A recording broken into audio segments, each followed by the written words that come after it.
माया का पंप इसलिए है कि वो माया अपनी तरफ खींचे द्वापर कलयुगी दुनिया, द्वैतवादी दुनिया की ओर, और सत्य को बुलाए दे। नहीं तो असली जो पंप एंड शो है, ओरिजिनल पंप एंड शो है, वो आर्टिफिशियल नहीं है। तो ज्यादा अच्छा कौन सा होगा,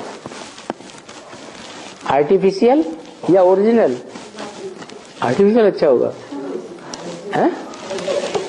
ओरिजिनल पंप एंड शो अच्छा है, वो है ईश्वरीय।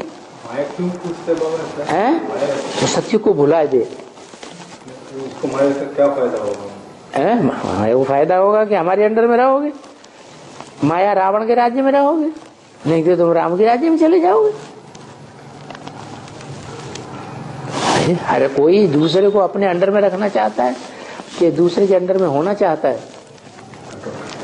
कंट्रोल करना। इस दुनिया में यही रीति है। हर व्यक्ति अंदर से भले किसी के कंट्रोल में है, राजा के कंट्रोल में कोई दास है, लेकिन उसके अंदर भी इच्छा अगले जन्म में मैं इसके ऊपर कंट्रोल करूं।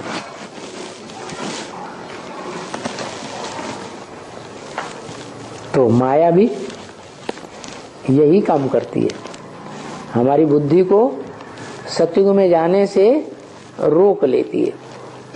इसलिए इतना माया का पंप एंड शो दिखाती है कि सत्य को बुलाए देती है।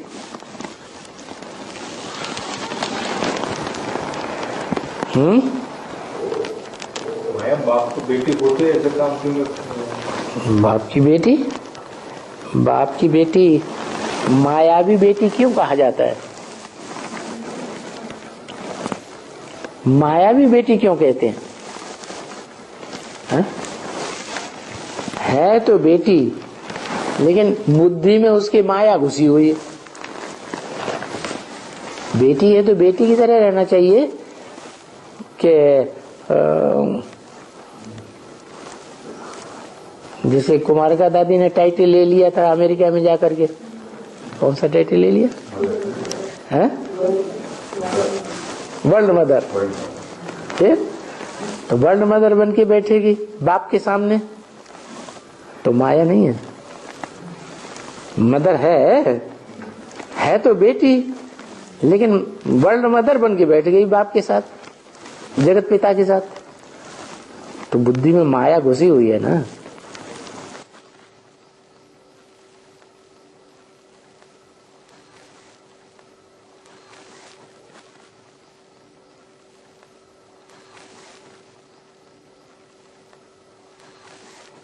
तो बुद्धि माया सत्युग की तरफ नहीं जाने देती। सत्युग है सत्य बाप का बनाया हुआ पंप एंड शो, ओरिजिनल, जहां मनुष्य कुछ नहीं बनाता आर्टिफिशियल। देवताएं कुछ भी आर्टिफिशियल नहीं बनाते। बनाता कौन है?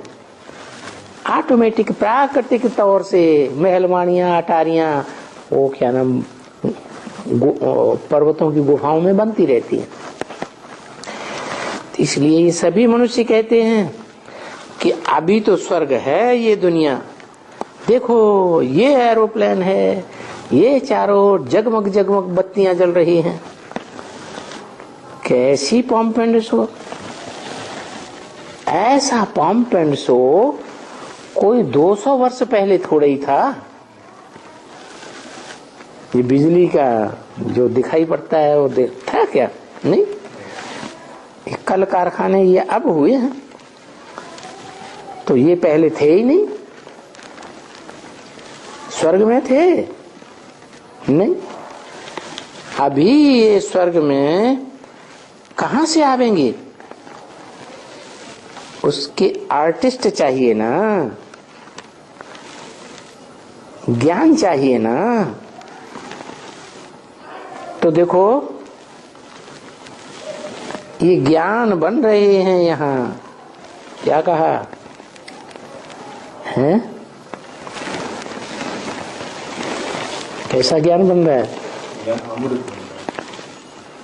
यहाँ दुनिया तो कोई खत्म होती ही नहीं है ना। दुनिया खत्म नहीं हो रही है, लेकिन ज्ञान तो बन रहे हैं। बड़े बड़े ये साइंटिस्ट हैं, वो अपन को क्या समझते हैं? हम बड़े ज्ञानी हैं, ज्ञानू तो बन रहे हैं, लेकिन ये भी समझते हैं हम ज्ञानू बन रहे हैं तो ये दुनिया ऐसे ही रहेगी। लेकिन वास्तव में क्या दुनिया ऐसे ही रहेगी? इन ज्ञानियों ने जो ज्ञान के आधार पर जो चीज निर्माण की है, एटॉमिक एनर्जी, उससे दुनिया बनी रहेगी? दुनिया तो खलास होनी ही होनी है। तुम्हारे पास ये सभी आएंगे। कौन? जो ज्ञानू बन करके बैठे हैं इस दुनिया में, बड़े बड़े साइंटिस्ट, ये तुम्हारे पास आएंगे। है ना? ये बिजली बनाने आएंगे, तुम्हारी पंखा बनाने वाले आएंगे, ये सभी अच्छे अच्छे मैकेनिक तुम्हारे पास आएंगे। क्योंकि अभी तो बहुत टाइम पड़ा हुआ है। क्या तुम्हारा पुरुषार्थ अभी परिपक्व स्टेज में नहीं पहुंचा है? जब परिपक्व स्टेज में तुम्हारा पुरुषार्थ पहुंचेगा तो ये सब आवेंगे।